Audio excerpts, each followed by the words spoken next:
Señor Ortega Smith, ¿cómo está viendo el desarrollo del juicio? Bueno, yo creo que se está celebrando dentro de la magnitud que tiene un proceso con 256.000 folios, con cientos y cientos de horas de llamadas telefónicas intervenidas, de cientos de correos, pues digamos dentro de la normalidad, dentro de lo extraordinario que es una causa especial contra quienes han pretendido dar un golpe de Estado. Nosotros, como acusación popular de Vox, que siempre decimos que no es la acusación popular de un partido político, sino que es la acusación del pueblo español en defensa del Estado de Derecho y de la Constitución y de la nación española, creemos que aquellos indicios que hace 2 años dieron lugar a las investigaciones que hoy nos han traído al juicio, es decir, aquellas primeras querellas de Vox en las que nadie creía, creemos que esto se está demostrando a través de la fase probatoria, que teníamos toda la razón, que estos indicios están quedando perfectamente acreditados y que nos encontramos sin lugar a dudas ante un proceso que muy probablemente terminará con unas sentencias condenatorias con muy altas penas para todos los golpistas. Ya sabe que usted uno de los debates es sobre la existencia o no de violencia o cómo entender esa violencia en esos días, en esos meses. ¿Usted cree que se está demostrando? Hay mucha gente que dice que puede entenderse que no se está demostrando pese a las declaraciones como las que hemos escuchado hace un rato o las que escuchamos un rato de agentes de la Guardia Civil. Mire, ¿sabe lo que pasa? Que los debates muchas veces no corresponden con la realidad. Es verdad que ha habido un debate interesado, probablemente promovido por los propios golpistas, sobre si todo girase en torno a 2 ideas. A la idea de ¿ha habido o no violencia? ¿Cuánto era esa violencia? Y segundo, si había o no un referéndum ilegal y si les estamos juzgando por sus ideas, si son presos políticos, si todo gira en torno a un referéndum. Y eso es no haber entendido nada o no querer entenderlo. Aquí no se está juzgando un referéndum. El referéndum es una pequeña parte, como nos han acreditado todos los informes de la Guardia Civil, es una parte más, un paso más. Aquí no se está juzgando el votar, porque votar no es delito, como dicen ellos. Es verdad, se despenalizó. Si es que no tenemos ningún problema. El problema no está en un día, el 1 de octubre, de votación. El problema está en que había una organización criminal, una organización delictiva, que estaba creando, y que había creado en gran parte ya, unas estructuras de Estado con una hoja de ruta perfectamente delimitada y con un objetivo clarísimo, que eso es lo importante de la rebelión, que era dar un golpe de Estado, subvertir el orden constitucional, declarar la independencia de una parte del territorio, sustituir al gobierno de la nación, sustituir la Constitución y sustituir las leyes.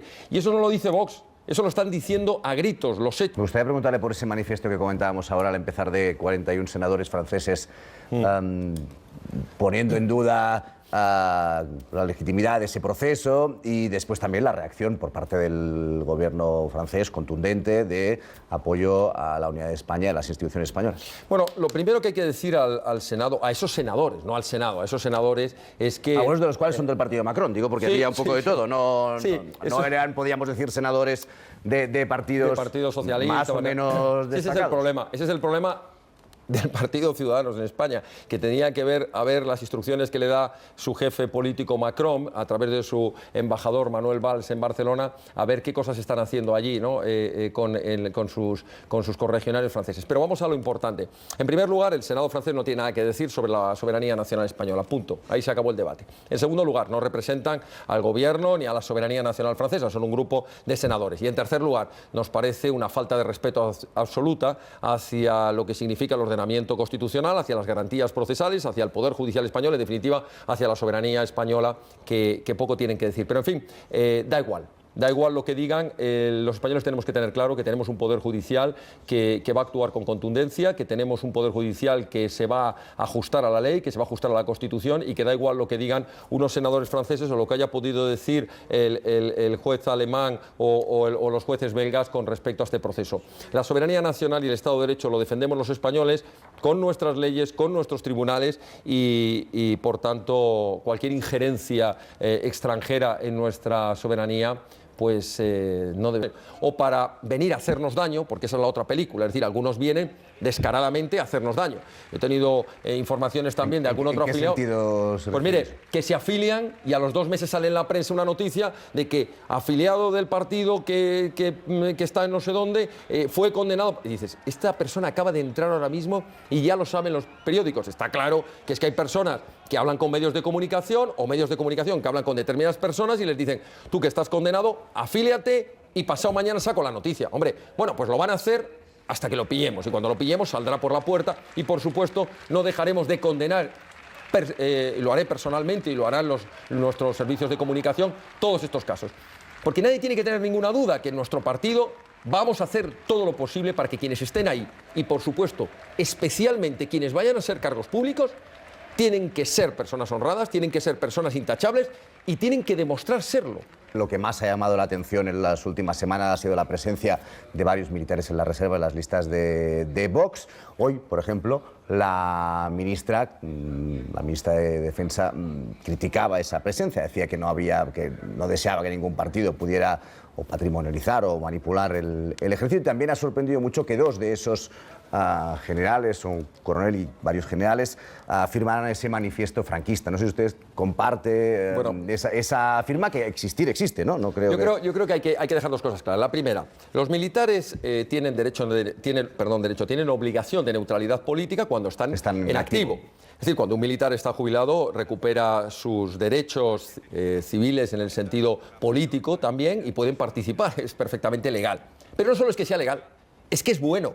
Y es una práctica además que se hace en el mundo entero, es decir, en Estados Unidos, en Inglaterra, en Francia. Es un honor que personas con una preparación altísima, que hablan varios idiomas, que tienen varias carreras, que tienen una experiencia y un conocimiento de haber participado en misiones internacionales, en organismos como la OTAN, en la ONU, que tienen un bagaje y una profesionalidad impresionante, quieran participar en un proyecto político. Pero es que además, no solo porque legalmente lo pueden hacer, es que además son personas que han demostrado una lealtad y un servicio a España. Por tanto, debería alegrarnos, y a mí me encantaría que el resto de los partidos hiciera lo mismo, que en sus filas acogiera a militares, a policías, a guardias civiles que hayan cumplido un servicio, que se encuentran absolutamente desprotegidas.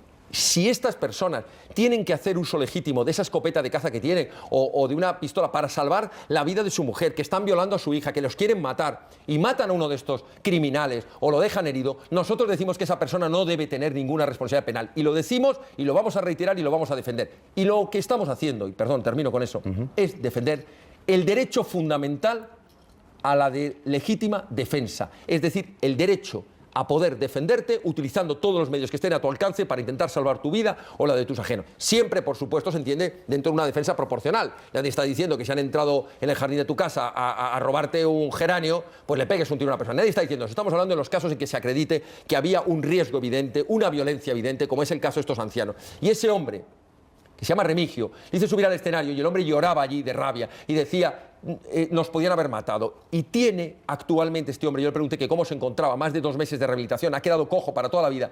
Me contaba, ¿sabe lo peor de todo? Tenemos terror nocturno, no podemos dormir por las noches. Mi mujer y yo seguimos solos, nuestros hijos viven fuera de España y vivimos solos en esa casa.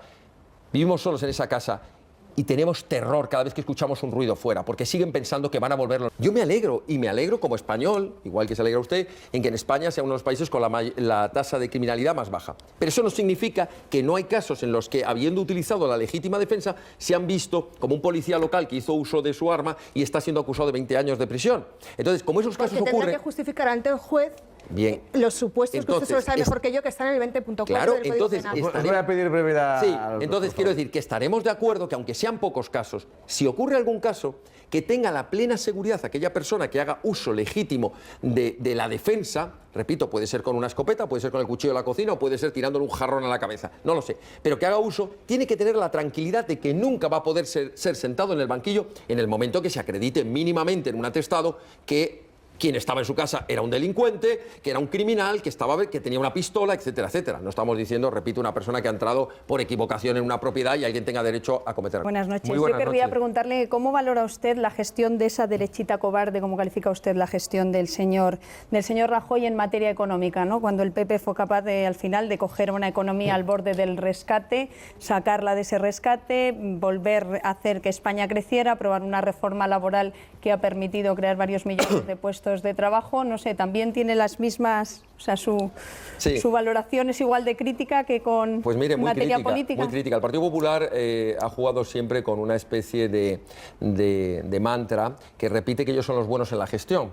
Bueno, y resulta que nos encontramos un Partido Popular que, teniendo mayoría absoluta, eleva la deuda pública española a unos niveles que no se había alcanzado jamás.